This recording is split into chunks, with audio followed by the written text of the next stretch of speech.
Hey, what up? We in Vonte'S world. Monte's world. Vonte'S world. We're just living in it. Yeah, okay. Yeah. Actually, I got the Rex with me. Rex. Actually, I got the recipe. Yeah. Actually, these niggas mad at me. Why? Mad at me cause I smash his free. Damn. Actually, ain't no cap with me. No cap. Your Majesty. Yeah, bitch, I'm a king. King. Bad bitch named Ashley. She bad. And she gon' come and shake that ass for me. Twerk. Actually, yo bitch added me. She all in my DMs sending snaps to me. I know you want her to come home, but she out with me. Welcome back to the channel. Welcome back to another video. You did what I'm saying. Before we get into this video, I had a lot of people watching the last video, this video right here, where I first moved into my apartment. And a lot of people wanted to know where it was at, what was the name of it. And I got comments asking me if I still live there, how was it, how is it, you know. So I'm basically making this video to reveal my experience living in a City Club apartment, CBD, downtown Detroit. And I'm gonna tell y'all my experience living there. So I moved there. I moved into my apartment in about summer, I want to say summer or maybe right before summer 2021. And I was one of the first residents to live in the building. It was a group of us that was like the first people to move in. We was all super close. We was super cool with each other. Most of us still are to this day. And yeah, when I first moved in, it was cool. Like everything was cool. It was a cool vibe. It was good scenery. It's my first time ever being in a brand new apartment that was first built, nobody ever lived in. So let me get into like the pricing and everything too. So I paid altogether for my unit, I paid about almost very close to $2,000 per month with all the utilities and everything included. Yeah, so I was almost at 2,000. I paid, it was like 1785, something like that. With the utilities and everything, it would come out to probably like almost $2,000 every month. So just imagine you paying $2,000 a month. You want to use every single amenity that's promised to you, that you paying for, and that you know that you're supposed to be enjoying. So that, along with, while we talking about amenities, the pool, it has a pool, hot tub, sauna. A lot of the times when you go, try to use the pool. The pool would be dirty, bro. It would be dirty. The hot tub would be dirty. I can't tell you how many wild parties was had in that pool, and how many late nights you could look out your window and just seeing parties at the parties going on in that pool, and you just see people. You seeing dozens and dozens and dozens of people inside the pool. And of course, it was not cleaned thoroughly the next day, so it would take time before the pool could get cleaned again before you even want to use it. Not to mention you'll find like condoms and fucking liquor bottles and all type of shit. Yeah, so also too, the pool they close the pool at 11 o'clock, but it will still be people in there after hours. But the fact that it closed at 11 o'clock is kind of like damn, because if you work, you know what I'm saying, depending on your schedule, you might not even get to use it, you know what I'm saying. So that was the downfall of it. Also, security. Now I have footage of the security of this building and how they secure it, and I'm going to insert that into the video here. But in the video clips that I have, I'm going to do a walkthrough of the building and show you how we have key fobs. They give us key fobs. You scan a key fob, the door opens, you walk in the building. But really, you don't even need a key fob. You can literally slide the door open, walk right in, and anybody can do this. You can slide the door, walk right in. 9 times out of 10, it's nobody at the front desk. If it is somebody at the front desk, they probably don't know what's going on. They probably don't care. They're probably not going to stop you. You can walk through, go wherever you're going, and handle your business. Also on the back gates are only held closed by bike chains. So how many people that had their bike stole with a bike chain on it before? You know what I'm saying? So we know that means nothing. And they literally securing people who paying thousands of dollars every month with a damn bike chain. You know what I'm saying? Now, I have proof of this. I'm gonna put it in the videos. I'm gonna put proof in here. There's been multiple shootings here at this apartment complex.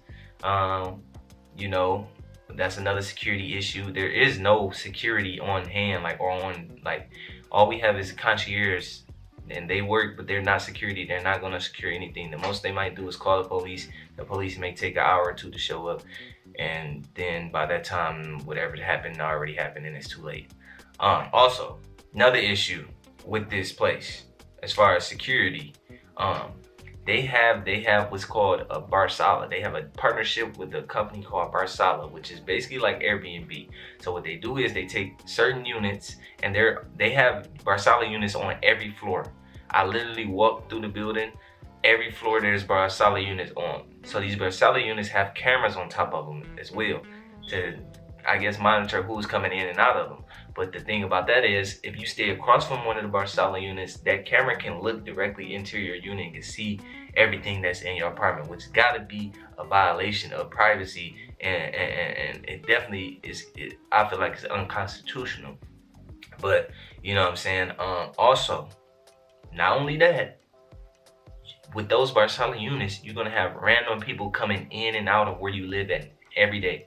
On my floor alone, it was so many, and it was literally every other unit. Like, I live next to the unit that was to the left of me was a Barsala unit. So imagine there's random people coming in and out every day where I live at. Random people. Sometimes it might be a family. 9 times out of 10, there's some young kids having a party, going wild, fighting in the hallway, drunk, loud, playing music. You know what I'm saying? So be prepared to deal with that if you want to move in here. Also, the overall construction. I want to talk about the overall construction of this place. They stopped construction on this building during the pandemic in 2020, and all the original construction crew who was working on this building got laid off, and they brought in a new construction company. So the new construction company picked up off of where the original construction company started from. So with that being said, you can imagine it's a lot of issues that transpired. If I start a job and I leave, and then I just leave it for somebody else to come pick it up, they don't know what I did and what I didn't do. They just trying to finish it out, and it's all a money grab because they want to hurry up and get open. They want to hurry up and get tenants in. So it's like they rushing and they rushing and rushing. So with that being said, I cannot tell you how many of my neighbors had problems with their unit. I was probably the luckiest person. I feel like I was one of them people that had the original construction crew do my unit, because I never had one single issue with my unit at all. But literally every single one of my neighbors, everybody that I knew in the building had an issue with their unit, whether it was hot water not working, whether it was the dryers not working, where it was floors was warping, where it was all type of shit. And I might do a part 2 to this video where I put some of my neighbors to give their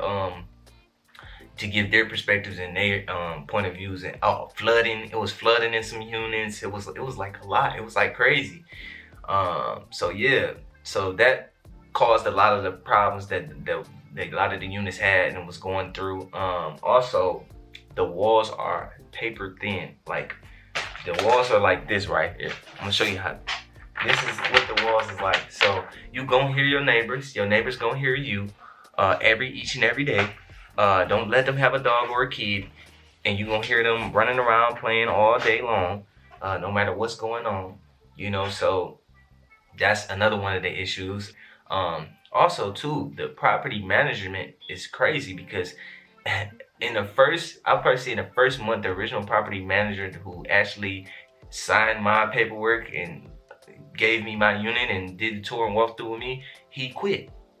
This property has been through at least 8 property managers in the 2 years that I was there, which is crazy, bro. I've never seen that, like, anywhere that I've lived, any apartment that I've ever been in, any place where I ever rented. I've never seen that many property managers come and go. So that speaks volumes alone.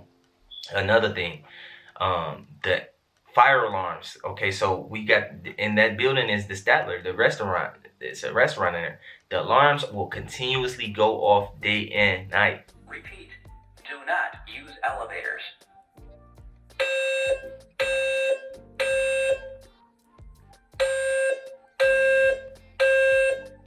Due to the restaurant.